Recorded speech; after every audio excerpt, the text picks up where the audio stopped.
Welcome back बच्चों। आज से हम वेक्टर चैप्टर स्टार्ट करने वाले हैं। बहुत ही इंपॉर्टेंट टॉपिक है वेक्टर्स, जो काइनेमेटिक्स में भी मैकेनिक्स में भी बहुत ज़्यादा होता है। ओके, तो वेक्टर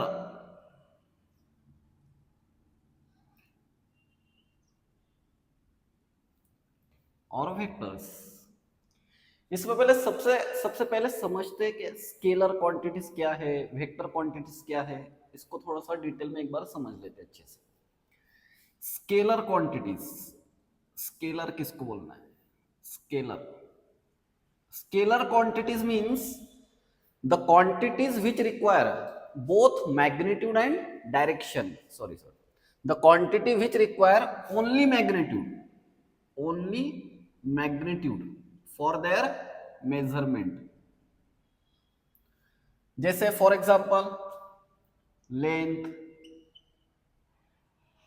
लेंथ में डिस्टेंस भी आ जाएगा, लेंथ, मास, टाइम, टेम्परेचर एक्सेट्रा। तो ये स्केलर क्वांटिटीज हो गए जिनको सिर्फ मैग्नीट्यूड की जरूरत है टू डिफाइन इट और या to explain it, scalar quantities. फिर वेक्टर्स क्या है? वेक्टर क्वांटिटीज किसको बोलते हैं? Vector the quantities which require both magnitude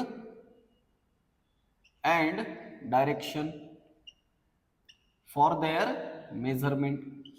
मतलब कोई क्वांटिटीज को अगर मेजर करने के लिए उसको मैग्नीट्यूड भी रिक्वायरमेंट है, मैग्नीट्यूड की भी रिक्वायरमेंट है, डायरेक्शन भी मस्ट है, तो ऐसे क्वांटिटीज को वेक्टर्स बोलेंगे।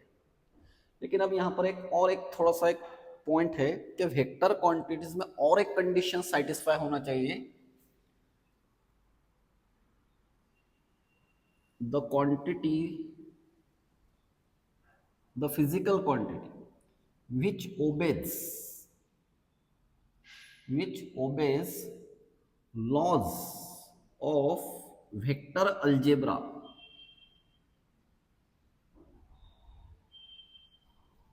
Vector algebra. अब ये लॉस क्या है बाद में अपने टॉपिक जैसे जैसे आगे बढ़ता रहेगा वैसे लॉस समझ में आ जाएगी, है ना। तो देखो अब यहाँ पर मैग्नीट्यूड, डायरेक्शन ये तो दो है ही, बट इनके साथ में ये भी सेटिस्फाई, ये कंडीशन भी सेटिस्फाई होना चाहिए। कौन सी? Vector laws of vector algebra. Okay, अब लॉज धीरे धीरे देखते हैं चैप्टर में, जैसे जैसे चैप्टर आगे बढ़ेगा वैसे वैसे समझ में आएगा आपके। स्केलर क्वांटिटीज, वेक्टर क्वांटिटीज, इसके एग्जांपल्स बहुत सारे एग्जांपल्स हैं, जैसे displacement, velocity, acceleration, force, momentum, all these are vector quantities etcetera. देखो करंट, करंट भी, करंट एक क्वांटिटी। देखो करंट, करंट क्या होता है? करंट, करंट में मैग्नीट्यूड भी होता है और डायरेक्शन भी होता है, but current does not obey this property, the quantity which obeys laws of vector addition. ये लिखा था ना हमने, तो करंट यहाँ पर ओबे नहीं होता, इसलिए करंट स्केलर क्वांटिटी है। ठीक है, चलो ये तो बेसिक अपना स्केलर्स एंड वेक्टर्स हो गया। अब देखते हैं डिफरेंट टाइप्स के वेक्टर्स। ये बेसिक बेसिक पॉइंट रहेगी आज के वीडियो में अपने। में भी अपना पैरेललोग्राम लॉ तक वीडियो होने वाला है। ठीक है, तो कुछ बेसिक डेफिनेशंस देखते हैं पहले। सबसे पहले देखते हैं वेक्टर को रिप्रेजेंट कैसे करते हैं। रिप्रेजेंटेशन ऑफ अ वेक्टर, कोई क्वांटिटी वेक्टर को रिप्रेजेंट कैसे करना है? तो सिंपल वेक्टर रिप्रेजेंट ऐसे करेंगे, it is directed by a line segment. Vector can be directed by a line segment. मतलब देखो ये जो सेगमेंट है, ये वेक्टर की लेंथ हो गई, और ये जो एरो हेड है ये इसका, इट डिटरमाइंस द डायरेक्शन। इसकी जो लेंथ है, ये सेगमेंट की जो लेंथ है वो वेक्टर का मैग्नीट्यूड हो जाएगा, और ये जो एरो हेड है it gives the direction of that vector. Vector लिखते वक्त ऐसे लिखेंगे आप, सपोज ऐसे लिखा मैंने वेक्टर ए, या वेक्टर बी, इसको पढ़ेंगे भी ऐसे, रीड कैसे करेंगे इसको, वेक्टर ए, वेक्टर बी या वेक्टर सी, ऐसे। तो सिंपली ऐसे वेक्टर को रिप्रेजेंट करते हैं। ओके चलो, तो और कुछ डेफिनेशंस देखते हैं, सिंपल सिंपल। सबसे पहले जीरो वेक्टर क्या है, जीरो वेक्टर।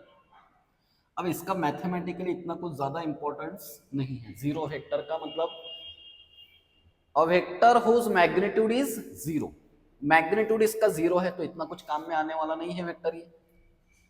दूसरी डेफिनेशन और एक देखो, यूनिट वेक्टर, ये बहुत काम की डेफिनेशन है। यूनिट वेक्टर, इसको डिनोट करेंगे एन कैप से, यूनिट वेक्टर। ओके, अब इसके नाम में दिख रहा है यूनिट, यूनिट मीन्स इसका मैग्नीट्यूड 1 है, magnitude 1, magnitude is 1। A vector whose magnitude is 1, it is called, then it is called unit vector। Use क्या है इसका, सबसे इंपॉर्टेंट बात, इसका यूज क्या है, इसका यूज है to separate magnitude, magnitude and direction. मतलब कोई वेक्टर है, सपोज कोई वेक्टर है, तो उसका मैग्नीट्यूड और डायरेक्शन ऐसा सेपरेट कर कर लिखना है हमको। तो कैसे लिखेंगे, वेक्टर ए है सपोज, ये वेक्टर ए, देखो इस समझो बात को अच्छे से। हाँ, वेक्टर ए, इसका मैग्नीट्यूड सेपरेट कर कर लिख लिया, ए लिख लिया। बट अब ये एरो डायरेक्शन, डायरेक्शन, डायरेक्शन किसी के तो भी सर पर देना होगा ना, तो ऐसे ऐसे एयर में तो नहीं रख सकते डायरेक्शन। ओके, तो कुछ तो भी ऐसा लेना होगा जिसकी वजह से मीनिंग चेंज ना हो। तो एक ये ऐसा लिया वेक्टर, ऐसा एन लिया जिसकी वैल्यू हो 1, क्योंकि 1 को कोई भी नंबर से अगर मल्टीप्लाई किए तो उसकी वैल्यू चेंज नहीं होगी। अच्छा, और एक स्पेशल सिंबॉलिकली इसको स्पेशली ऐसे डिनोट करते हैं, इसके ऊपर दे देंगे कैप, कैप या हैट, कुछ भी बोल दो। तो देखो ना, अपना ये जो वेक्टर था, वेक्टर, इसका मैग्नीट्यूड सेपरेट हो गया, डायरेक्शन सेपरेट हो गया, जिसकी वजह से डायरेक्शन सेपरेट हुआ तो उसकी वजह से मीनिंग में कुछ चेंज नहीं आया। ओके, मीनिंग चेंज नहीं हुआ। ओके, तो ये बहुत इंपॉर्टेंट बात है, to separate magnitude and direction. ठीक है, फिर इसको ऐसे लिख लेंगे, vector A upon A equal to N cap, और N cap equal to vector upon its magnitude. ये वेक्टर है और ये इसका मैग्नीट्यूड है। देखो कोई भी वेक्टर को लिखते वक्त सपोज मैंने ऐसे लिखा वेक्टर ए और उसका मैग्नीट्यूड लिखना है तो वेक्टर ए लिख लेंगे, या ऐसे भी लिख सकते हैं मैग्नीट्यूड ऑफ वेक्टर ए, ऐसे भी लिख सकते हैं मैग्नीट्यूड ऑफ वेक्टर ए। तो ये वेक्टर है और ये इसका मैग्नीट्यूड है। अब इसका यूज कैसे करना है जब हम न्यूमेरिकल्स या एमसीक्यू सॉल्व करेंगे तब देखेंगे। अभी इस वीडियो में पूरा थ्योरेटिकल पार्ट देखने वाले हैं। तो ये यूनिट वेक्टर, ओके, तो क्या है unit vector, a vector whose magnitude is 1, this is called unit vector. अच्छा, और दूसरा इक्वल वेक्टर्स क्या होते हैं, इक्वल वेक्टर्स, इक्वल वेक्टर्स देखो ये ऐसे वेक्टर्स है दो suppose, equal vector means equal magnitude, equal magnitude and same direction अगर हो, equal magnitude and same direction अगर हो तो तब उनको इक्वल मैग्नीट्यूड मींस दोनों की लेंथ सेम है, दोनों का डायरेक्शन सेम है, तो इसलिए इनको बोलना है इक्वल वेक्टर्स। ऑब्वियसली एंगल उनमें पैरेलल वेक्टर भी बोलेंगे बाद में उनको, बट अभी तो ये magnitude, equal magnitude and same direction. फिर next opposite vectors, opposite vectors किसको बोलना है, अपोजिट वेक्टर जैसे इसके अपोजिट आएगा, जैसे ये दो वेक्टर्स है, एक वेक्टर ये है और दूसरा ऐसे। तो देखो इनका मैग्नीट्यूड सेम है, मैग्नीट्यूड इक्वल है, बट डायरेक्शंस आर अपोजिट। तो ये अपोजिट वेक्टर्स हो गए, ये इक्वल वेक्टर्स, ये अपोजिट वेक्टर्स। चलो पैरेलल वेक्टर्स क्या होते हैं? पैरेलल वेक्टर्स,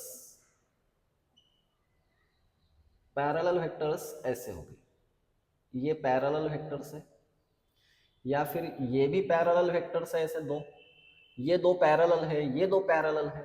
मतलब सिंपल पैरेलल वेक्टर में एंगल कितना होना चाहिए? Parallel vector angle should be, angle between two vector should be zero. Parallel lines को ऐसे डिफाइन करते हैं ना, कोई दो पैरेलल लाइंस है, they never intersect each other, एक तो ऐसे बोल सकते हैं they never intersect each other, and mainly angle between them is zero. ये बात अच्छे से याद रखना, बाद में यूज करना है इसका। अच्छा ये भी पैरेलल वेक्टर्स है, ये भी पैरेलल वेक्टर्स है, या अगर मैंने ऐसे ऐसे बना लिया इसको, ये और ये, तो ये भी पैरेलल वेक्टर्स हुए, angle between them is zero. अरे ये इसको उठाकर इस पर रख दो, देखो ऐसे वेक्टर है, ये उसको उठाकर इसी लाइन पर रख दिया, डी लो अपने, डी डी होती ना एंगल मेजर करने की, उससे एंगल मेजर करो, इनमें का एंगल जीरो, क्योंकि दोनों एक ही लाइन पर आ रहे हैं ना, ये दोनों भी वेक्टर्स एक ही सेम लाइन पर है, तो ये पैरेलल वेक्टर्स हो गए। अच्छा और एक बात, पैरेलल वेक्टर्स, इनको इक्वल वेक्टर्स को पैरेलल वेक्टर भी बोलेंगे, बोल सकते हैं, बट देखो all equal vectors are parallel, but all parallel vectors are not equal. क्योंकि देखो इनको इक्वल वेक्टर्स नहीं बोलेंगे, ये पैरेलल तो है बट इक्वल नहीं है, ये है इक्वल भी है पैरेलल भी है। Next definition, anti parallel vectors, anti parallel vectors. तो सिंपल सी बात, एंटी पैरेलल मींस एक वेक्टर ऐसा है, दूसरा वेक्टर ऐसे है, इसको देखो कितने से रोटेट करने पर ऐसे आएगा 180, 180, या फिर ऐसे भी लिख सकते हैं, ये और एक वेक्टर है, अब ये एक छोटा है एक बड़ा है। एंटी पैरेलल वेक्टर्स के लिए एंगल होना चाहिए 180 डिग्री, तब उनको बोलेंगे anti parallel vectors. The vectors in which angle the vectors, if the angle between the two vectors is 180 degree, then that vectors are said to be anti parallel। तो ये anti parallel vectors जो है, और opposite vectors को देखो, all opposite vectors can be said as anti parallel, but सब anti parallel vector को opposite नहीं बोल सकते। अपोजिट डायरेक्शन में अपोजिट है, बट इनका जो मैग्नीट्यूड है वो सेम नहीं है, इक्वल नहीं है, ठीक है। ओके फिर लीनियर वेक्टर्स क्या है? Linear vectors, linear vectors means the vector, बहुत सारे वेक्टर हो सकते हैं, ये एक लाइन पर होते हैं, ऐसे एक लाइन है, तो चलो एक लीनियर वेक्टर्स सब एक लाइन पर ही होंगे, मींस ये छोटे बड़े हो सकते हैं, ये एक वेक्टर है, ये एक वेक्टर है, ये वेक्टर है, ये वेक्टर है, तो एक ही लाइन पर आ रहे हैं ना, तो इसलिए क्या बोलना है इनको? Linear vectors. The vectors which lies along the same line are called linear vectors, ठीक है। और कोइनिशियल वेक्टर्स, कोइनिशियल वेक्टर्स,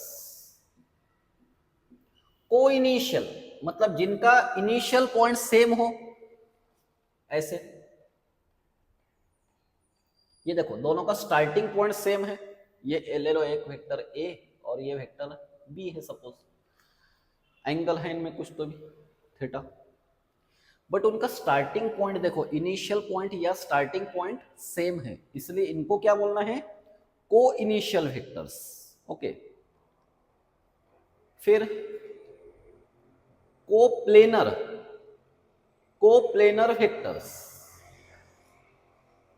कोप्लेनर वेक्टर मतलब ये ऐसा एक प्लेन है, सपोज कोई तो भी एक प्लेन है या बोर्ड है एक प्लेन अपना, तो इसमें बहुत सारे वेक्टर्स है, कोई ऐसे है, कोई ऐसे है, कोई इधर डायरेक्शन है, किसी का इधर डायरेक्शन है, तो ये सब वेक्टर्स को कोप्लेनर वेक्टर बोलना है।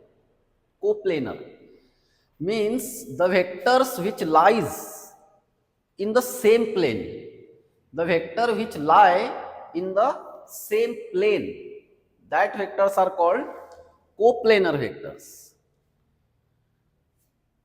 ठीक है, यहां तक होप के क्लियर हो गया होगा। चलो और कुछ बेसिक बेसिक डेफिनेशंस देखते हैं। जैसे पोजीशन वेक्टर क्या है? पोजीशन वेक्टर आर, अब इस सिंपल इसके नाम में ही पता चल रहा है, it gives the position of particle. A vector which gives the position of particle at any instant, suppose ये ऐसे एक्स वाई एक्सिस ले लेते, टू डायमेंशनल ले लेंगे। कोई पार्टिकल अगर यहां पर है, देखो यहां पर, तो ओरिजिन से ऐसा एक वेक्टर ड्रॉ कर दो, ये आर कैप वेक्टर आर, तो ये पोजीशन वेक्टर हो गया उसका, वो पार्टिकल का। A vector which gives the position of particle, this is position vector।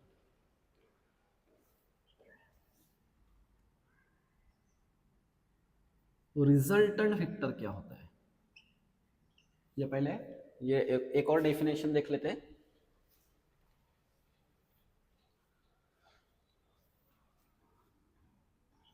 Polar vector, polar vector क्या होता है? Polar vector, polar vector means this vector has a point of application. जैसे मैंने यहां पर ये ऐसे फोर्स अप्लाई किया ऐसे, तो इसको पोलर वेक्टर बोलेंगे।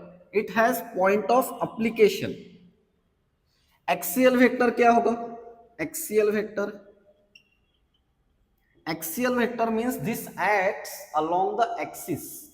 जैसे एक देखो, ये सपोज ऐसे है, एक सर्कुलर मोशन है सपोज ये, तो इसका एंगुलर डिस्प्लेसमेंट का डायरेक्शन ऐसे आता है ये। अभी एंगुलर डिस्प्लेसमेंट क्या है ये बाद में पता चलेगा आपको। तो ये एक्सिस पर होता है, ये एक्सियल वेक्टर जो होते हैं ना, ये ऐसे एक्सिस पर आएगी, तो इसलिए इसका नाम है एक्सियल वेक्टर। ठीक है।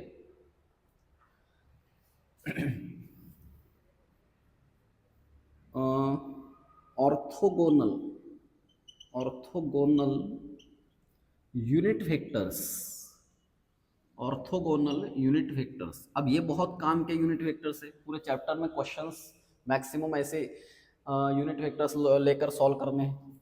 देखो क्या होता है, और ये अभी से अच्छे से याद रख लो बात, ये X axis, Y axis and Z axis. तो इन एक्सिस पर यूनिट वेक्टर्स लेंगे, तो हमेशा एक्स एक्सिस पर यूनिट लेंगे, यूनिट वेक्टर लेंगे आई, वाई एक्सिस पर यूनिट वेक्टर है जे, और जेड एक्सिस पर यूनिट वेक्टर है के। तो इनको बोलते हैं ऑर्थोगोनल यूनिट वेक्टर्स। परपेंडिकुलर है ना एक दूसरे को, अब तीनों भी एक्सिस एक दूसरे को परपेंडिकुलर है, तो ये भी परपेंडिकुलर हुए, आई जे एंड के यूनिट वेक्टर्स है। ठीक है, इसका बहुत काम है अपने को, ऑर्थोगोनल यूनिट वेक्टर्स। ठीक, रिजल्टेंट वेक्टर क्या होता है? रिजल्टेंट वेक्टर, रिजल्टेंट वेक्टर ये एक ही होगा, रिजल्टेंट वेक्टर। देखो ऐसे दो वेक्टर्स है, एक एक्स एक्सिस पर है और दूसरा वाई एक्सिस पर है, एक एक्स एक्सिस पर है और दूसरा वाई एक्सिस पर है। देखो एक सिंपल छोटा सा ऐसा एग्जांपल ले सकते हैं इसमें। सपोज एक टेबल फैन है, टेबल फैन, देखो एक टेबल फैन का फेस इधर है, तो कुछ एयर इधर जा रही है, और एक टेबल फैन है उसका फेस इधर रखा, इधर ऊपर नहीं है, ऐसे ऐसे रखा, और हम यहां पर जाकर बैठ गए बीच में, रूम के बीच में जाकर बैठ गए, तो क्या होगा? देखो ये फैन की कुछ एयर और इसकी कुछ एयर लग रही है ना हमको, मीन्स ये एयर, देखो इसकी कुछ एयर और इसकी कुछ एयर, दोनों भी एयर मिल रही, मतलब ये दो इंडिविजुअल वेक्टर्स थे, एयर एयर है ना, ये समझने के लिए बता रहा हूँ सिर्फ, एयर कोई वेक्टर नहीं है। ये इसका कुछ पार्ट और इसका कुछ पार्ट मिलाकर दोनों का रिजल्टेंट बना, और जो रिजल्टेंट बना वो भी एयर ही थी, दैट इज ऑल्सो सेम। या फिर अच्छा कोई फुटबॉल का एग्जांपल लेते हैं, एक फुटबॉल है, इस पर कोई बच्चे ने इधर अगर किक किया होता तो इधर जाता, इधर किक किया होता तो इधर, ऊपर नहीं है, ऐसे बोल रहा हूं मैं, ऐसे। बट दो बॉयज है सपोज, दोनों ने at the same time kick किया इसको, एक ने इधर एक ने इधर, तो बॉल जाएगा इधर ऐसे। मींस क्या हुआ, क्या हुआ, ये फोर्स का कुछ कंपोनेंट और ये फोर्स का कुछ कंपोनेंट ऐसे ऐड अप हो गए। ये जो फोर्स था कुछ कंपोनेंट्स की वजह से, ये देखो फुटबॉल आगे भी गया है, सामने भी गया, ऊपर भी गया है। ये रिजोल्यूशन में डिटेल में देखेंगे, है ना। तो ये जो एक सिंगल वेक्टर बन रहा है ना, ये सिंगल वेक्टर, बहुत सारे वेक्टर हो गए, दो से ज्यादा भी हो सकते हैं, उनका जो एक रिजल्टेंट, उनका जो एक मीन्स सम अप करने पर जो वेक्टर बनेगा उसको बोलेंगे रिजल्टेंट वेक्टर। जस्ट इसके अपोजिट जो प्रोसेस होती है उसको बोलते हैं resolution of vector. Resolution of vector मतलब कोई वेक्टर को रिजोल्व करना, कोई वेक्टर को रिजोल्व कर देना। जैसे अब मैं फैन का ही एग्जांपल ले रहा था, तो अब ऐसे फैन यहां पर है, ऐसे फेस है, सपोज ये टेबल फैन का, टेबल फैन का ऐसे फेस है, तो मैक्सिमम एयर इधर जाएगी, बट कुछ एयर यहां पर भी आएंगी इस तरफ, कुछ एयर यहां पर भी आएगी। मतलब ये जो वेक्टर था, देखो ये जो वेक्टर था इसको ऐसे रिजॉल्व कर कर देखना है, रिजॉल्व मतलब ये एयर का कुछ पार्ट एक्स एक्सिस पर भी है और कुछ पार्ट वाई एक्सिस पर भी है। ओके, तो ये जो प्रोसेस है स्प्लिटिंग, स्प्लिटिंग हो गया ना इसमें, splitting, splitting of single vector, एक सिंगल वेक्टर था अपने पास, स्प्लिटिंग ऑफ, ये देखो splitting of single vector into two और मोर कंपोनेंट्स। एक कंपोनेंट एक्स एक्सिस पर ले लो, एक कंपोनेंट वाई एक्सिस पर ले ले, जेड पर भी ले सकते हैं। तो ये जो प्रोसेस है इसको बोलते हैं रिजॉल्व करना, कोई वेक्टर को रिजॉल्व करना, means along X axis and along Y axis, even along Z axis पर भी। तो ये जो प्रोसेस है इसको बोलना है रिजोल्यूशन ऑफ वेक्टर। ठीक है, अब सपोज एग्जांपल ये ले लो पी वेक्टर, तो इसको रिजॉल्व कर दिया, मतलब ये वेक्टर पी का इफेक्ट एक्स एक्सिस पर जो इफेक्ट हो रहा है ऑब्वियसली उससे कम होगा, वो पी से कम होगा, पी एक्स और ये पी वाई, मतलब ये P का जो कंपोनेंट है x एक्सिस पर उसको नाम दे देंगे Px और y एक्सिस पर जो कंपोनेंट है उसको नाम दे देंगे Py। ये जो Px और Py है इनको बोलते हैं कंपोनेंट्स, कंपोनेंट्स है ये कंपोनेंट्स मतलब पार्ट्स है उसके। ओके, ये जो P वेक्टर है ना उसके पार्ट्स है, कंपोनेंट्स है। ये सिंगल वेक्टर था, उसको रिजॉल्व कर कर देखना है, एक्स एक्सिस पर देखना है, उसका इफेक्ट वाई एक्सिस पर देखना है। तो ये जो एक्स एक्सिस और वाई एक्सिस पर जो वेक्टर्स बने इनको बोलते हैं कंपोनेंट वेक्टर्स। ठीक है, चलो यहां तक आई होप कि क्लियर हो गया होगा, बेसिक बेसिक पॉइंट्स बताए मैंने अभी तक। ठीक है, अब क्या करना है, वेक्टर्स की एडिशन करनी है हमको, एडिशन, सब्ट्रैक्शन, फिर बाद में देखेंगे मल्टीप्लिकेशन। तो सबसे पहली जो बेसिक बात है, एडिशन कैसे करते हैं, addition of vectors, addition of vectors. देखो कोई कोई ऑब्जेक्ट, सपोज फुटबॉल का एग्जांपल लेते हैं, कोई ऑब्जेक्ट या फुटबॉल यहां पर रखा है। ओके, ये फुटबॉल रखा है यहां पर, इस पर एक फोर्स इधर एक्ट हो रहा है 5 न्यूटन सपोज, और एक फोर्स इधर एक्ट हो रहा है, ये है सपोज 10 न्यूटन। तो अब हम क्या बोलेंगे कि ये फुटबॉल पर कितना फोर्स एक्ट हो रहा है, तो सीधी सिंपल सिंपल सी बात है, यहां पर 5 न्यूटन फोर्स एक्ट हो रहा है इस डायरेक्शन में। कितना, 5 Newton force along this direction, 10 minus 5 5, क्योंकि अपोजिट है, इधर फोर्स ज्यादा है इधर फोर्स कम है, तो फुटबॉल जाएगा किधर, इधर जाएगा। कितने फोर्स से जाएगा, 5 न्यूटन फोर्स से जाएगा। मींस यहां पर जैसे हम अभी तक करते सिंपल एडिशन सब्ट्रैक्शन, जैसे सब्ट्रैक्शन करते वैसे कर दिए। या फिर ऐसे एग्जांपल ले लो, एक ये फुटबॉल है, इस पर 5 न्यूटन फोर्स इधर एक्ट हो रहा है और इधर भी सेम डायरेक्शन में 10 न्यूटन फोर्स भी एक्ट हो रहा है, सेम डायरेक्शन। अब ये फुटबॉल पर टोटल फोर्स कितना एक्ट होगा, तो टोटल फोर्स कितना एक्ट होगा इस पर, अब 15 न्यूटन एक्ट होगा। मीन्स डायरेक्ट एडिशन हो गई, जैसे अरिथमेटिक एडिशन करते हो वैसे कर रहे, 10 + 5 15, और ये 10 - 5 5। तो फिर अब यहां से कंक्लूजन ऐसे बन रहा है कि अगर वेक्टर्स एक लाइन पर है, लाइन पर, सेम लाइन पर अगर वेक्टर्स है, तो उनकी एडिशन सब्ट्रैक्शन वैसे ही करनी जैसे हम हमेशा करते हैं, सेम लाइन पर है तो।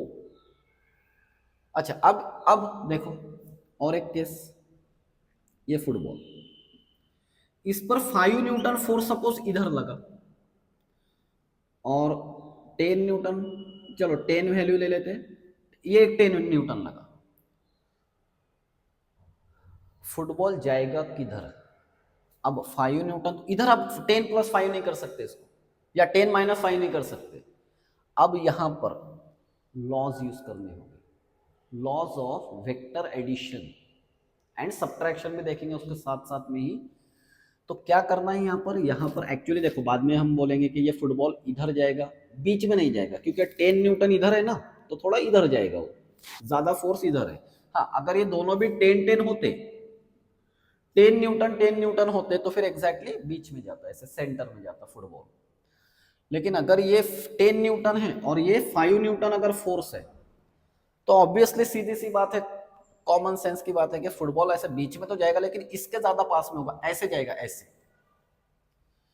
तो क्या बता रहा हूं मैं, एडिशन ऑफ वेक्टर, ये टॉपिक स्टडी करना है। क्यों करना है ये बता रहा हूं, why to study that, because vectors अगर सेम लाइन पर एक्ट हो रहे हैं, तो उनकी एडिशन सब्ट्रैक्शन हमेशा जैसे करते हैं वैसे ही कर लेंगे। बट अगर ये कंडीशन है ऐसे, तो अगर ऐसे कंडीशन है कि 10 न्यूटन इधर एक्ट हो रहा है फोर्स, 5 न्यूटन इधर फोर्स एक्ट हो रहा है, अब यहाँ पर एडिशन सब्ट्रैक्शन मीन्स हमारे जनरल रूल यूज करके नहीं होंगे, तो इनके लिए स्पेशल लॉज स्टडी करेंगे, लॉज ऑफ वेक्टर एडिशन। ठीक है, चलो अब एडिशन करते हैं वेक्टर्स की। चलो तो फिर एडिशन के लिए लॉज ऑफ वेक्टर एडिशन, इसमें फर्स्ट लॉ है triangle law, triangle law of vector addition. Simple एकदम, देखो अपने पास सपोज दो वेक्टर्स है, ये ले लेंगे एक वेक्टर ए और ये वेक्टर बी, ये वेक्टर है बी। सिंपल क्या करना है इसको, एक ऐसे रफली ट्रायंगल बना लो पहले, ये ऐसे ट्रायंगल बना लिया।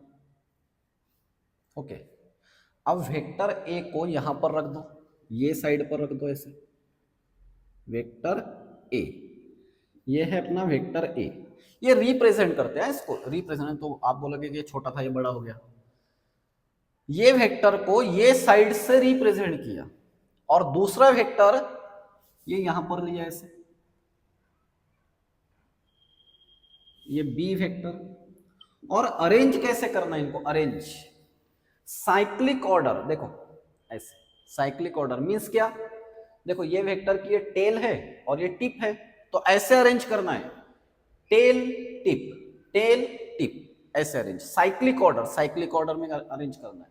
अच्छा, दो ही वेक्टर ऐड कर सकते हैं इसमें ट्रायंगल लॉ में, नॉट मोर देन 2, उसके लिए पॉलीगॉन लॉ यूज करेंगे, और जो इनका रिजल्टेंट होगा वो ये वेक्टर है ऐसे, इसका सीक्वेंस आ जाएगा टिप टेल, देखो tail tip plus tail tip equal to tip tail, ऐसे करना है इसको। इसका डायरेक्शन देखो अपोजिट आ गया है ना, और सिंपल इसकी एडिशन कर लेनी है, और इसको ऐसे लिखना है R equal to A plus B, vector A plus vector B, R equal to A plus B. तो कैसे ए प्लस बी कैसे आएगा, देख लो, tail tip plus tail tip equal to tip tail, ऐसे जो वेक्टर्स होगा इक्वल टू टेल टिप जो वेक्टर होगा वो होगा अपना रिजल्टेंट। ओके, ये tail tip plus tail tip equal to tip tail जो वेक्टर होगा वो होगा अपना रिजल्टेंट वेक्टर। इसका magnitude and direction same poly parallelogram में भी है तो इसका एक्सप्रेशन पैरेललोग्राम में देखेंगे। ओके देखो सपोज अब मैंने ऐसे कोई वेक्टर लिया, सपोज इसको नाम दे दिया मैंने P और ये है Q, तो ये R को क्या लिखोगे ऐसे। तो यहां पर देखो टिप टेल कौन सा वेक्टर है, यहां पर ट्रायंगल लॉ का अगर यूज करना है तो क्या लिखेंगे, tail tip plus tail tip, मतलब इनको लिख लेना है P plus Q, tail tip plus tip tail, और जो टिप टेल वेक्टर आ रहा है ना टिप टेल, तो वो है अपना रिजल्टेंट वेक्टर R। तो ये सीक्वेंस थोड़ा ध्यान में रखना है। और एक बात नोट करो यहां पर, अगर कहीं पर ऐसे सीक्वेंस होगा, क्वेश्चंस में होगा ऐसे, ये वेक्टर A है, ये वेक्टर B है, और दूसरा वेक्टर दे दिया C वेक्टर, मतलब घूम फिर कर वहीं पर आ गए, घूम फिर कर वहीं पर आ गए, तो सब साइक्लिक ऑर्डर से। तो यहां पर ऐसे लिखेंगे vector A plus vector B plus vector C equal to 0। Cyclic order अगर पूरा कंप्लीट हो रहा है, मींस ऐसे घूम फिर कर वहीं पर अगर आ रहे हो आप, तो उसका जो रिजल्टेंट होगा वो हो जाएगा 0। कितने भी वेक्टर रहने दो फिर उसको ऐसे, तो ये A plus B plus C equal to 0 हो जाएगा। तो अगर कोई ऐसे क्वेश्चन पूछा सपोज कि अगर हमको प्लेन में ये प्लेन में रिजल्टेंट वेक्टर 0 होना चाहिए, तो minimum how many vectors are required, तो कितने रिक्वायर्ड होते हैं फिर ऐसे, 3 वेक्टर रिक्वायर्ड होंगे जिनका रिजल्टेंट 0 बन रहा है। और कैसे हो रहा है, tail tip tail tip tail tip, sequence अगर ऐसे आ रहा है तो तीनों का रिजल्टेंट 0 हो जाएगा। बट अपना ट्रायंगल, ये तो ऐसे याद आया तो बता दिया, ये क्वेश्चंस में भी देखेंगे। ट्रायंगल लॉ का सीक्वेंस याद रखो अच्छे से, tail tip plus tail tip equal to tip tail, ठीक है। तो सिंपल सा ये ट्रायंगल लॉ है। अब देखते हैं parallelogram law of vector addition. अच्छा, ट्रायंगल लॉ से 2 वेक्टर्स ऐड करना है, only 2 vectors can be added by using this triangle law. Again फिर से 2 ही वेक्टर ऐड करना है हमको, बट अब इसमें थोड़ा सा चेंज हो जाएगा, इसकी अरेंजमेंट चेंज कर देंगे। इसके लिए यूज करेंगे parallelogram law, parallelogram law of vector addition, ये यूज करेंगे अब इसके लिए।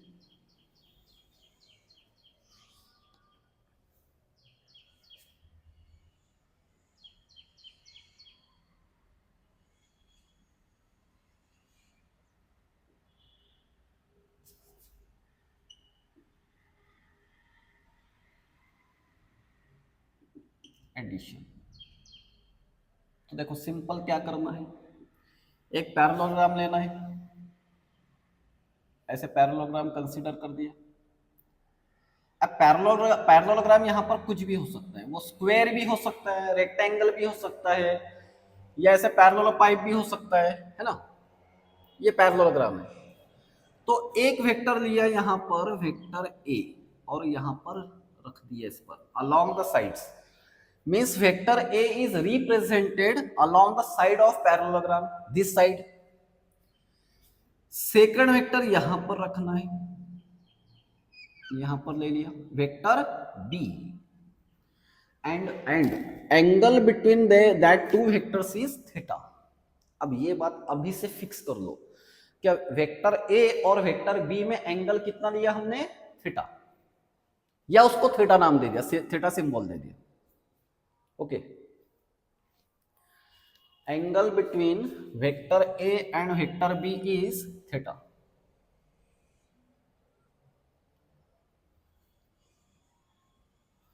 वेक्टर A और ये एंगल थीटा है, तो याद रखना, अच्छे से याद रखना है, वेक्टर A और वेक्टर B के बीच में का जो एंगल है वो थीटा है। अब इनका रिजल्टेंट देखो क्या होगा, ये जो है ना, ये डायगोनल R, ये इनका रिजल्टेंट है, ये 2 वेक्टर्स का रिजल्टेंट इनके बीच में इसका डायगोनल है।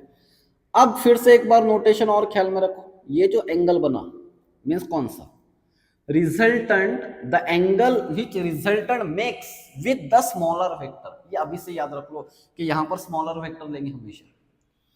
तो इसको नाम दे देंगे अल्फा, ठीक है, अल्फा।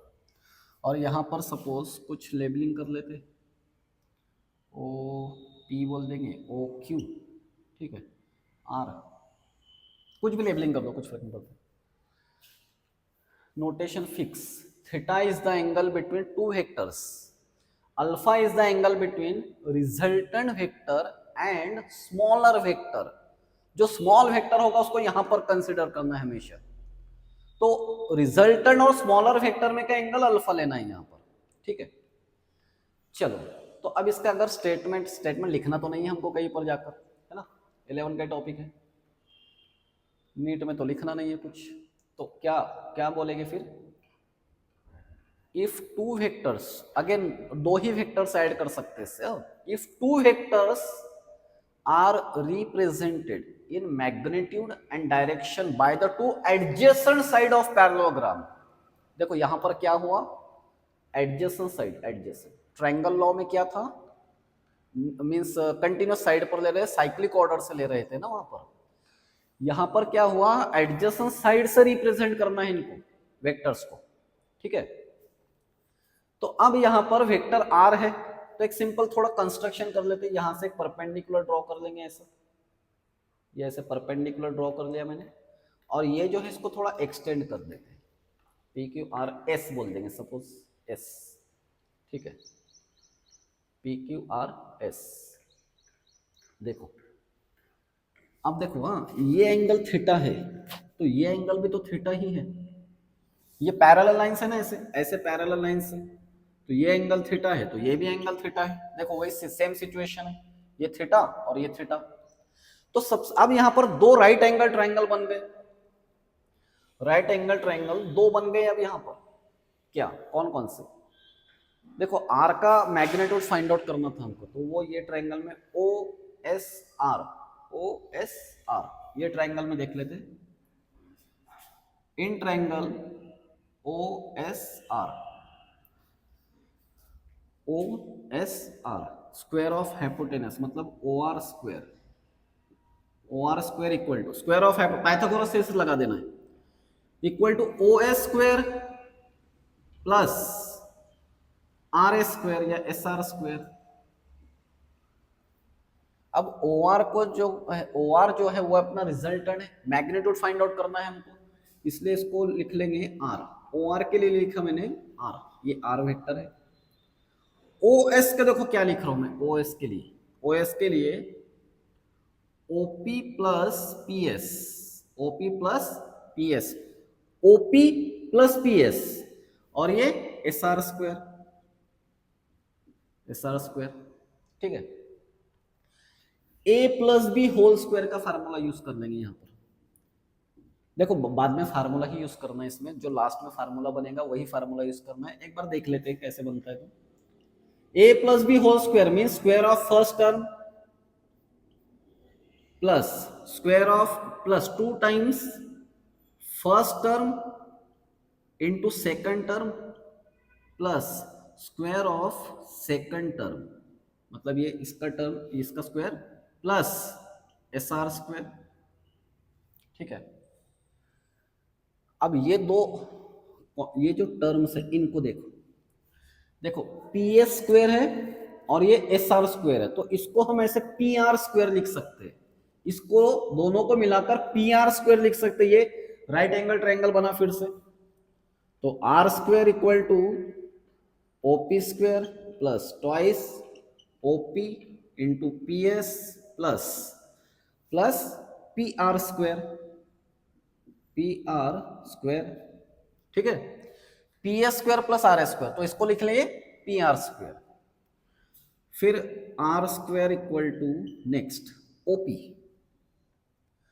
ओपी ओपी के लिए लिखेंगे A square plus P R, ये जो पी आर वाली टर्म है ये, या ठीक है चलो पहले ये कर लेते हैं ट्वाइस, फिर से ओपी है यहाँ पर, तो ये ओपी के लिए ए लिख लेंगे, और ये पी एस नहीं पता है, पी एस बनाएंगे अब इसको, और ये जो पी आर है ना, पी आर देखो ये पैरेलल लाइंस है पी आर, तो ये बी है तो ये भी तो बी है, इसलिए इसको क्या लिखेंगे, बी स्क्वायर।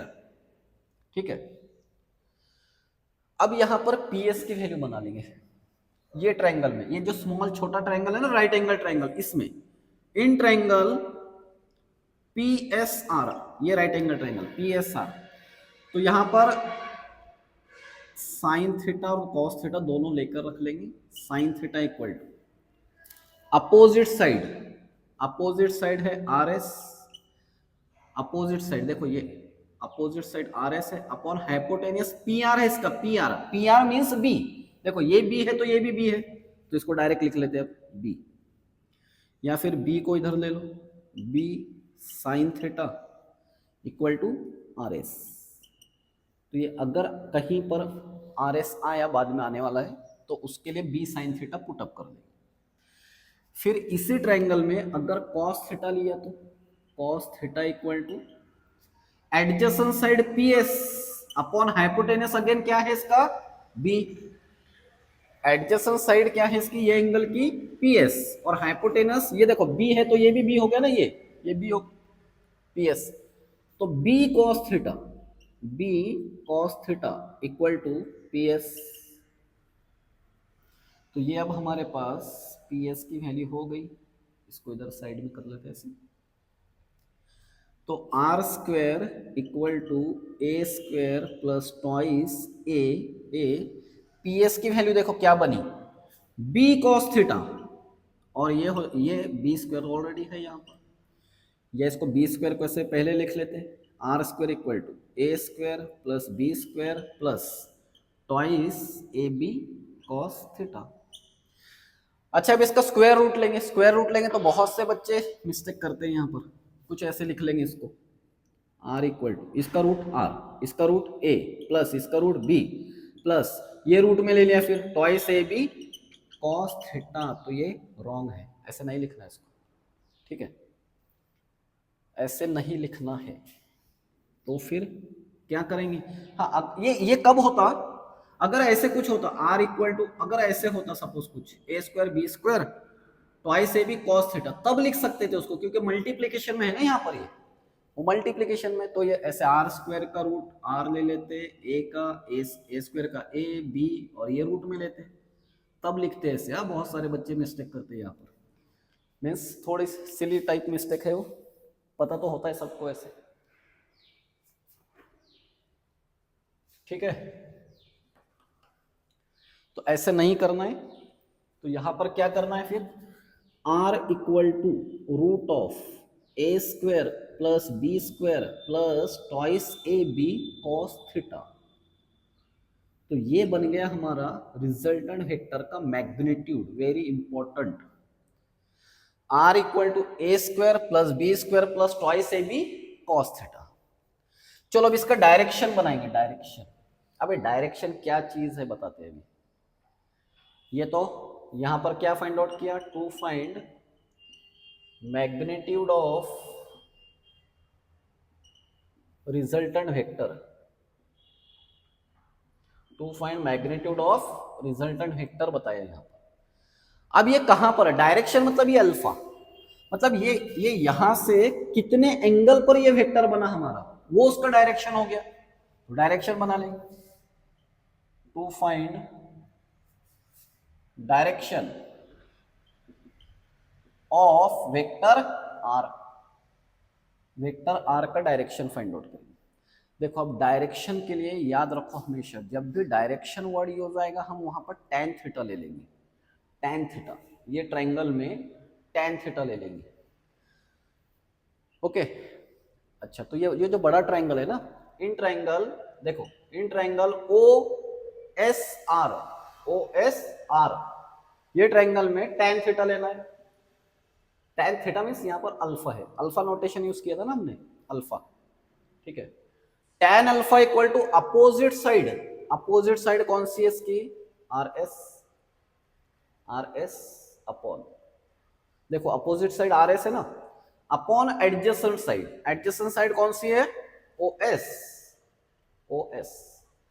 फिर इसको ऐसे लिख लेते हैं R S upon O S means क्या, ओपी प्लस पी एस। देखो तो डायग्राम में साथ साथ देखते जाना है, ओ एस के लिए क्या लिखा मैंने, देखो ओ एस के लिए ओपी प्लस पी एस।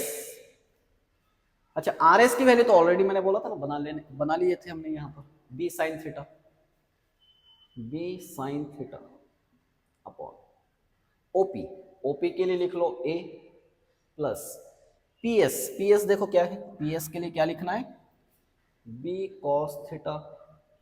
ठीक है, ये हो गया अपना direction, tan alpha equal to B sine theta upon A plus B cos theta, B sine theta upon A plus B cos theta, या इसको बाद में ऐसे लिख सकते हैं, tan को अगर इधर लेकर गए तो ये हो जाएगा tan inverse B sine theta upon A plus B cos theta, ऐसे लिखिए। tan के वैल्यूज पता होना चाहिए यार, लेकिन इसमें साइन कॉस tan का ऑब्वियसली पता होते ही आप लोगों को। तो ये है parallelogram law of vector addition, clear. चलो फिर से एक बात यहां पर देखो, ट्रायंगल लॉ में भी टू वेक्टर्स ऐड हो गए, पैरेललोग्राम में भी टू वेक्टर्स ही ऐड हो गए। अगर मोर देन टू वेक्टर्स है तो उसके लिए फिर हम यूज करेंगे पॉलीगॉन लॉ, ठीक है। देखते हैं अभी बाद में, उसको भी देखते हैं, पॉलीगॉन लॉ भी देखते हैं। इसका मीनिंग थोड़ा सा अच्छे से समझते हैं, parallelogram law of vector addition, parallelogram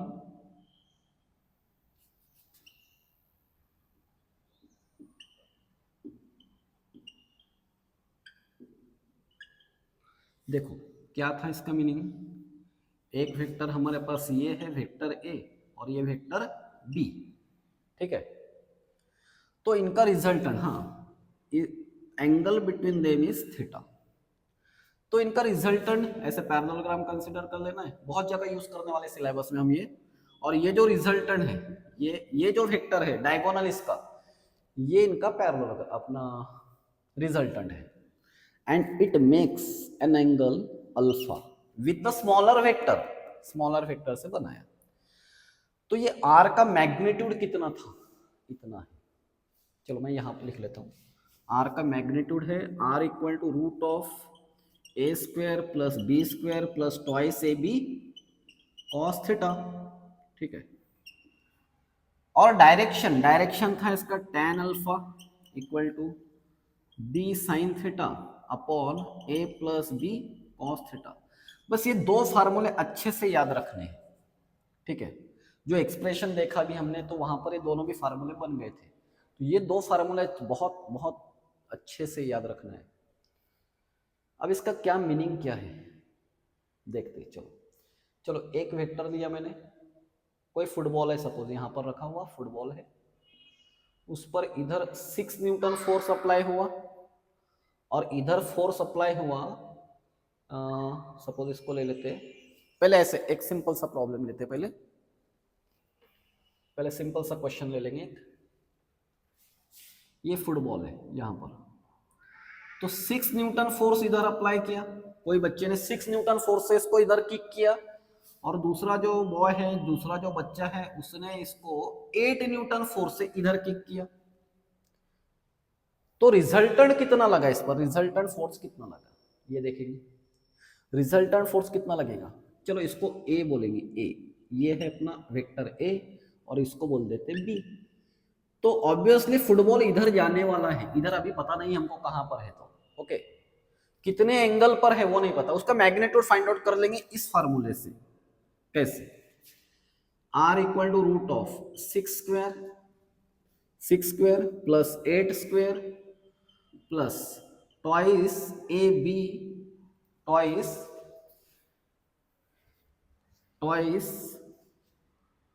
6 into 8 cos theta, और थीटा कितना है देखो यहाँ पर, एंगल कितना है देख लो 90 है। मैंने बोला था अच्छे से याद रखना, एंगल याद रखना है अच्छे से। ये थीटा जो एंगल है अपने फार्मूले में, this angle is between this two vectors, और ये जो अल्फा जो एंगल है, तो ये रिजल्टेंट जो वेक्टर है ये स्मॉलर वेक्टर के साथ एंगल बना रहे हम। तो cos 90 की वैल्यू कितनी है, cos 90 की वैल्यू 0 होती है, इसलिए ये टर्म पूरी की पूरी टर्म 0 हो जाएगी। एंड 6 का स्क्वायर 36 प्लस ये हो जाएगा 64, तो ये हो गया फिर 100 100 का रूट 10, 10 10 न्यूटन, 10 न्यूटन होगा। एक सिंपल सा प्रॉब्लम है समझने के लिए, मैंने देखेंगे इसमें डिटेल प्रॉब्लम्स नेक्स्ट वीडियो में, क्वेश्चंस देखते हैं इसके। ओके, तो फुटबॉल कितने फोर्स से गया इधर? फुटबॉल 10 न्यूटन फोर्स से इधर जा रहा है। दूसरी एक बात याद रखना हमेशा, देखो ये 8 न्यूटन था और ये 6 न्यूटन है। ओके, तो दोनों की एडिशन कितनी हो गई? 14। तो इन दोनों की जो कुछ भी एडिशन होगी उससे कम वैल्यू होगी रिजल्टेंट की। क्यों रिजल्टेंट की वैल्यू कम क्यों हुई? क्योंकि 8 न्यूटन का कुछ पार्ट इधर एक्ट हुआ और 6 न्यूटन का कुछ पार्ट इसमें ऐड हुआ, तो ये बना 10 न्यूटन। मींस फुटबॉल पर 10 न्यूटन फोर्स एक्ट हो रहा है। क्लियर? 10 न्यूटन। अच्छा, ये तो मिल गया कि 10 न्यूटन फोर्स एक्ट हो रहा है, बट ये फोर्स, ये जो फोर्स बना ना, ये फोर्स है कहां पर? है कहां पर? तो ये यहां से मिलेगा। tan अल्फा इक्वल टू, देखो b साइन थीटा मतलब दूसरा वाला वेक्टर 8 साइन थीटा कितना है? 90 है, upon a plus B cos theta, a कितना है? 6 है, प्लस 8 कॉस 90। ठीक है, तो कॉस 90 की वैल्यू 0 है, तो ये पूरी टर्म 0 हो जाएगी। साइन 90 की वैल्यू 1 होती है, इसलिए tan अल्फा इक्वल टू 8/6 आ जाएगा यहाँ पर। 8/6 ले लो, या फिर 4/3 या फिर tan अल्फा इक्वल टू 1.333 ऐसे आता जाएगा, या फिर alpha equal to tan inverse 1.333। Means ये एंगल कहां पर होगा? देखो देखते tan के वैल्यूज देखते हैं। tan के वैल्यूज, tan 0, 30, 45, 60 एंड 90, ये वैल्यूज देखते हैं अप टू 90। तो tan 0 की वैल्यू कितनी होती है? 0 होती है। tan 30 की वैल्यू 1/√3, tan 45 की वैल्यू 1, tan 60 की वैल्यू √3, tan 90 इन्फिनिटी या नॉट डिफाइन बोलते हैं ना इसको। अच्छा, ये जो साइन कॉस tan का टेबल जो आपको 10 तक भी लर्न होता है, बट थोड़ा पॉइंट में अगर लर्न किया उसको अच्छे से तो बहुत काम में आएगा। 0, तो 0 को 0 ही लिखेंगे। 1/√3 अगर ये पॉइंट में लिखना है तो ऐसा आएगा 5, 7, 4, 4 समथिंग। 45 तो 1 ही आएगा। √3 की वैल्यू कितनी होती है? 1.732, और ये इन्फिनिटी। देखो ये वैल्यूज, ये अच्छे से याद रखने हैं। tan के वैल्यूज ऐसे साइन के भी बताऊंगा, कॉस में भी बताऊंगा। तो अब यहां पर देखो tan इनवर्स 1.333 है, तो ये नंबर कहां पर होगा? ऑब्वियसली इसके बाद में होगा, है ना। 45 डिग्री और 60 के बीच में होगा कहीं तो भी। मतलब अपना जो आंसर आने वाला है, ये आंसर नियर अबाउट ले लेते हैं इसको, क्योंकि ऑप्शंस होते हैं अपने पास एमसीक्यू सॉल्व करते हो तो उसमें समझ में आ जाता है कहां पर आंसर है। तो 1.33 मतलब आई थिंक ये 50 के आसपास होगा। 50 के आसपास एग्जैक्ट देखना है तो लॉग टेबल में देखते हैं हम, बट उतना लॉग टेबल का अपने पास टाइम नहीं होता ना एमसीक्यू सॉल्व करते वक्त। तो ये आंसर जो है, इसका आंसर जो है, ये देखो 45, देखो ना वैल्यू देखो 1 और 1.732 है, और अपना नंबर है 1.33, तो यहां पर होगा कुछ तो भी यहां पर है। तो 50 मार्क कर लेते, थोड़ी देर के लिए समझने के लिए 50 ले लेते इसको। चलो 50, तो एंगल कितना बना? 50 बना। मींस ये जो फोर्स एक्ट हुआ, तो फोर्स, रिजल्टेंट फोर्स कितना हुआ? 10 न्यूटन। और ये यहां से एंगल 50 डिग्री पर है, 50 डिग्री में। सब कंप्लीट इंफॉर्मेशन मिल गई ना हमको कि फुटबॉल किधर जा रहा है। फुटबॉल 10 न्यूटन से जा रहा है, कितने एंगल पर? मतलब यहां से थोड़ा क्रॉस हुआ वो 50 डिग्री पर। 50 डिग्री यहां पर आएगा थोड़ा, और इधर बीच में नहीं आएगा, थोड़ा ज्यादा आएगा। ये थोड़ा ऐसे जा रहा है, तो 50, ये एंगल कितना है? 50, और इसका मैग्नीट्यूड कितना है? 10। मीन्स ये रिजल्टेंट भी पता चल गया हमको 10 न्यूटन है, और एंगल मींस ये जो रिजल्टेंट बॉल का जो डायरेक्शन है वो ये हॉरिजॉन्टल से 50 डिग्री पर बॉल जा रहा है इधर। ऑब्वियसली थोड़ा 50 क्यों आया? बिकॉज ये फोर्स थोड़ा ज्यादा था, इससे 6 से ज्यादा था, तो 8 की तरफ जाएगा। ओके, तो इसको ऐसे यूज करना है क्वेश्चंस में। अच्छा एक बात यहाँ पर अगर ऐसे कुछ होता तो, सपोज ये फुटबॉल है, इधर 5 न्यूटन अप्लाई हुआ और इधर भी 5 न्यूटन अप्लाई हुआ, तो ये जाता एग्जैक्टली यहाँ पर सेंटर में 45 डिग्री पर जाता। 45 डिग्री रिजल्टेंट बनाकर देख लेना इसके ऐसे। चलो ये हाँ ठीक है, मैं एक होमवर्क देता हूँ आपको, ट्राई करना इसको, ये क्वेश्चंस एक दो क्वेश्चंस ट्राई करो, बहुत सारे क्वेश्चन सॉल्व करेंगे नेक्स्ट वीडियोस में, देखना है अच्छे से नेक्स्ट वीडियो। मैं एक होमवर्क दे रहा हूं, एक फोर्स है इधर, सपोज चलो मैं 10 न्यूटन ले लेता हूं और इसको भी 10, सिंपल सा होमवर्क है, और ये एंगल दोनों में कितना है 90 डिग्री, चेक कर लेना, यहां पर एंगल 45 ही आने वाला है।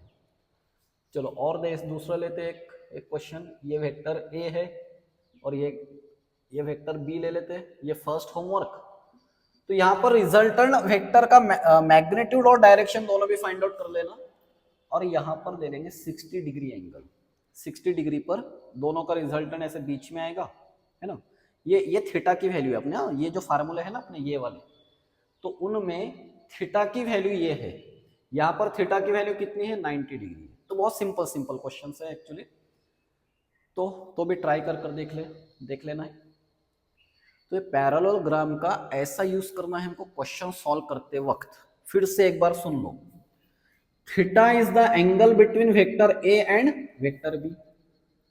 अल्फा क्या है, alpha is the angle which resultant makes with smaller vector, which resultant makes with smaller vector, तो वो angle with resultant makes with smaller vector, smaller vector के साथ जो एंगल बनेगा रिजल्टेंट का, वो उसको लेना है अल्फा, और ये फार्मूला दोनों भी फार्मूले अच्छे से लर्न कर लेने हैं, ठीक है। Polygon law of vector addition, polygon law of vector addition. देखो ट्रायंगल लॉ और पैरेललोग्राम में 2 वेक्टर्स ऐड कर सकते हैं ना सिर्फ, बट अगर if we have more than 2 vectors, suppose ऐसे बहुत सारे वेक्टर्स है अपने पास, A B vector C vector D,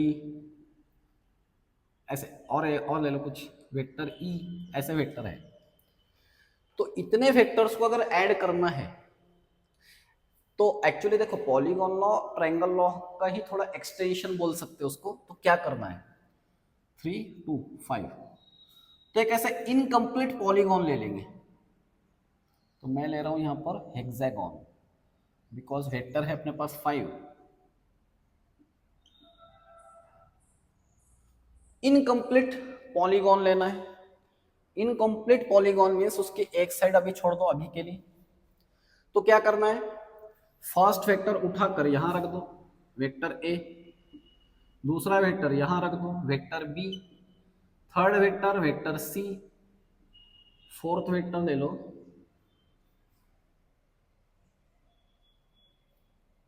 अच्छा ठीक है, ए यहां से लेते बी सी, डी वेक्टर मैंने ऐसे ले लिया, डी वेक्टर, और ये ई भी ले लेते यहां पर ऐसे, वेक्टर डी को ऐसे अरेंज कर लिया, वेक्टर ई को ऐसे अरेंज कर लिया, A B C D E. Observe करो एक बात, यहां पर सीक्वेंस कैसे लिया, साइक्लिक ऑर्डर है यहाँ पर, साइक्लिक ऑर्डर मतलब means tail tip tail tip tail tip ऐसा सीक्वेंस लिया, सब वेक्टर्स लिए और ये इनकम्प्लीट पॉलीगॉन पर रख दिए, उसके साइड्स पर रख दिए एक्चुअली। तो अब ये कंप्लीट पॉलीगॉन करने के लिए ये जो क्लोजिंग साइड होंगी हमारी, क्लोजिंग साइड ये वाली, इसको ऐसे लेना है ऐसे, और अब पॉलीगॉन बंद हो गया, तो इसको बोल देंगे रिजल्टेंट वेक्टर। और क्या करना है यहाँ पर, सिंपल ऐसे लिख लेना इसको, vector R equal to vector A plus vector B plus vector C plus vector D plus vector E, सब की सिंपल वेक्टर एडिशन कर लेनी है। इस पर न्यूमेरिकल्स भी देखेंगे बाद में, एमसीक्यूज देखते हैं। तो ये है पॉलीगॉन लॉ।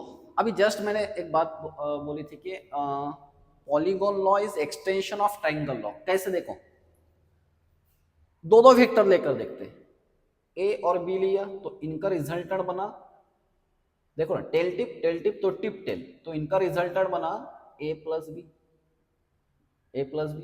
अब ये वेक्टर लो एक ए प्लस बी और इसके साथ में ले लो सी, तो इनका रिजल्टेंट क्या बन जाएगा, a प्लस बी प्लस सी। फिर क्या करना है, अब ये एक वेक्टर और डी वेक्टर ले लो, तो इनका रिजल्टेंट क्या बन जाएगा, ऐसे लिखता हूं मैं, a plus B plus C plus D. ये वाला वेक्टर जो है ना, इसकी value a plus B plus C plus D. अब इसके साथ में ये अगर वेक्टर लिया तो सबकी एडिशन फिर से ऐसे होने वाली है। तो ये ट्रायंगल लॉ का ही थोड़ा सा एक्सटेंशन उसको बोल सकते हैं। तो ये था पॉलीगॉन लॉ। तो इस वीडियो में क्या क्या देखा अभी तक हमने, पहले कुछ बेसिक कंसेप्ट्स देखे है ना, बेसिक डेफिनेशंस। उसमें एक इंपॉर्टेंट डेफिनेशन है यूनिट वेक्टर की, अच्छे से याद रखना। फिर एडिशन करना है वेक्टर्स की, एडिशन अगर करना है तो फिर उसके लिए 3 लॉज यूज किए, triangle law, polygon law and sorry, पहले ट्रायंगल लॉ, फिर parallelogram law and polygon law. तो इसमें से ये तीनों टॉपिक स्टडी करने के बाद में फार्मूले 2 है अपने पास, ओनली 2 फार्मूले। एक ये है r equal to root of a square plus B square plus twice A B cos theta, एक ये है, और tan alpha equal to B sine theta upon upon a plus B cos theta, एक ये फार्मूला। ठीक है, इसमें तो कुछ ऐसे छोटे छोटे फार्मूले, एडिशन कर लो वेक्टर की, याद रखने की जरूरत नहीं है। सब वेक्टर जो जितने भी वेक्टर्स हो गए उन सब की वेक्टर एडिशन करना है, वेक्टर एडिशन करना है, सीधे सीधे एडिशन नहीं करना, ये ख्याल में रखना अच्छे से। तो ये सब बातें एकदम एमसीक्यूज जब सॉल्व करेंगे ना, हम नेक्स्ट वीडियो में एमसीक्यू सॉल्व करने वाले, बहुत सारे एमसीक्यू सॉल्व करेंगे, नियर अबाउट 40 के आसपास क्वेश्चन देखते हैं, और ऐसे डिफरेंट डिफरेंट टाइप के देखेंगे। तो एडिशन जो होगी वो वेक्टर एडिशन होती है, ऐसे अपने जनरल जो एडिशन करते हैं ना वो नहीं होती। ठीक है, चलो अब इसको थोड़ा टॉपिक को और आगे बढ़ाते हैं। सब्ट्रैक्शन ऑफ वेक्टर थोड़ा सा चेंज हो जाएगा सिर्फ, ओके। मैं चेंज बता देता हूं आपको। सब्ट्रैक्शन ऑफ वेक्टर्स, अभी तक क्या कर रहे थे हम, एडिशन कर रहे थे, 2 वेक्टर्स की एडिशन कर रहे थे। अगर अब सब्ट्रैक्शन करना है, सब्ट्रैक्शन ऑफ वेक्टर्स, तो देखो सपोज अपने पास ऐसे वेक्टर है, वेक्टर ए और वेक्टर बी है, इन दोनों की सब्ट्रैक्शन करना है, तो फिर से पैरेललोग्राम का अगर यूज कर रहे हैं तो ऐसे कर लेंगे। देखो मैंने लिया वेक्टर ए यहां पर, वेक्टर ए, और ये था अपना वेक्टर बी, वेक्टर बी, इन दोनों में एंगल था थीटा अपने पास, थीटा। ठीक है, बट यहां पर करना क्या है, हमको सब्ट्रैक्शन करनी है वेक्टर्स की, means we have to subtract vector B from A. तो इसलिए बी को रिवर्स कर दो ऐसे, ये हो गया रिवर्स, तो ये हो जाएगा minus B vector. Minus sign का मीनिंग यहां पर क्या, उसको रिवर्स कर दिया, सिर्फ इतना ही। अच्छा, तो अब ये एंगल कितना हो गया, फिर ये एंगल कितना हो गया, ये हो गया 180 माइनस थीटा, 180 माइनस थीटा। तो एक्चुअल में सब्ट्रैक्शन जो है वो एडिशन ही हो रही है। देखो ये करना था हमको, vector A minus vector B, ये सब्ट्रैक्शन करनी है, लेकिन एक्चुअल में ये हो रहा है ऐसे, vector A plus minus B, ऐसे हो रहा है। तो थोड़ा सा चेंज करना है सिर्फ, अपने जो 2 फार्मूले बने थे ना पैरेललोग्राम के, उसमें देखो क्या चेंज करना है। आर का फार्मूला, फर्स्ट फार्मूले में क्या आएगा, R equal to root of A square plus B square plus twice A B cos, cos मैंने क्या कहा था, कॉस के बाद जो एंगल है वो कौन सा एंगल लेना है, एंगल बिटवीन द 2 वेक्टर्स। तो एक वेक्टर अपना ये है और दूसरा वेक्टर तो ये है, ऐड करने के लिए। ठीक है, और वो एंगल कितना है, 180 माइनस थीटा है, 180 माइनस थीटा। ठीक है, अब ये स्टैंडर्ड फार्मूला आ गया फिर से, और यहां पर एक cos 180 माइनस थीटा की वैल्यू क्या होती है, cos 180 minus theta is always minus cos theta. तो ये फार्मूला याद रखो, या पता ही होगा आपको, माइनस cos थीटा। तो फिर r इक्वल टू ऐसे आ जाएगा, ए स्क्वायर प्लस बी स्क्वायर, ये ट्वाइस ए बी, और इसकी जगह पर क्या आ गया, माइनस कॉस थीटा। सब्ट्रैक्शन में देखो ऐसे चेंज हुआ, यहां पर प्लस साइन की जगह पर अब क्या आ गया, निगेटिव साइन आ गया। ऐसे अपना जो दूसरा फार्मूला है वो कैसे चेंज हो जाएगा, देखो tan अल्फा इक्वल टू ऐसे था b sign theta upon a plus b cos theta, ठीक है। तो ये थीटा की जगह पर क्या होने वाला है, थीटा की जगह पर, theta means angle between the two vectors, और अभी अपने दो वेक्टर ये और ये है, तो इनके बीच में का एंगल कितना है, थीटा नहीं है, थीटा तो ए और बी में का एंगल था ना, ए और बी में का एंगल था, ए और माइनस बी जो वेक्टर है इसमें एंगल कितना है, तो ये है 180 माइनस थीटा, और यहां पर भी ये कितना है 180 माइनस थीटा। अच्छा, अब थोड़ा सा मैथ्स का नॉलेज होना मस्ट है। साइन 180 माइनस थीटा होता है साइन थीटा, साइन थीटा नहीं होगा तो याद रख लेना, फार्मूला ऐसे छोटे छोटे जो बनते हैं। ए प्लस, अच्छा कॉस 180 माइनस थीटा, ये तो अभी बताया मैंने, तो वो क्या हो जाएगा माइनस बी, बी तो एज इट इज है, माइनस बी कॉस थीटा। तो सब्ट्रैक्शन में अपने जो दो फार्मूले हैं वो ऐसे हो जाएंगे, यहां पर प्लस की जगह पर माइनस आ गया, यहां पर प्लस की जगह पर माइनस साइन आ गई। तो सब्ट्रैक्शन, वेक्टर की सब्ट्रैक्शन ऐसे करेंगे, ठीक है। देखो ये आज का जो फर्स्ट वीडियो था, वेक्टर का जो फर्स्ट वीडियो था, मोस्टली यहाँ पर मैंने सब थ्योरेटिकल पार्ट बताया आपको, क्या क्या होता है, बेसिक क्वांटिटीज क्या है, एडिशन कैसे करनी है, triangle law, parallelogram law, polygon law, subtraction, अच्छा सब्ट्रैक्शन कैसे करनी है, एक्चुअली वो एडिशन ही हो रही है। अब जो नेक्स्ट वीडियो है, नेक्स्ट पार्ट में हम इसके न्यूमेरिकल्स मींस एमसीक्यू सॉल्व करेंगे, ठीक है। ये वेक्टर का टॉपिक बहुत इंपॉर्टेंट है, इसके जब तक आप न्यूमेरिकल नहीं सॉल्व करोगे इसका फील नहीं आएगा, इसका मीनिंग वगैरह अच्छे से तब समझ में आएगा कि क्या है वे वेक्टर्स क्या है, ओके। बट इतना भी ये सब पता होना चाहिए अपने को, ये तो मस्ट है, क्योंकि बेसिक टर्मिनोलॉजी भी इंक्लूड हो गई ना इसमें अभी तक। तो ठीक है, फिर नेक्स्ट वीडियो में मिलेंगे एमसीक्यूज के साथ,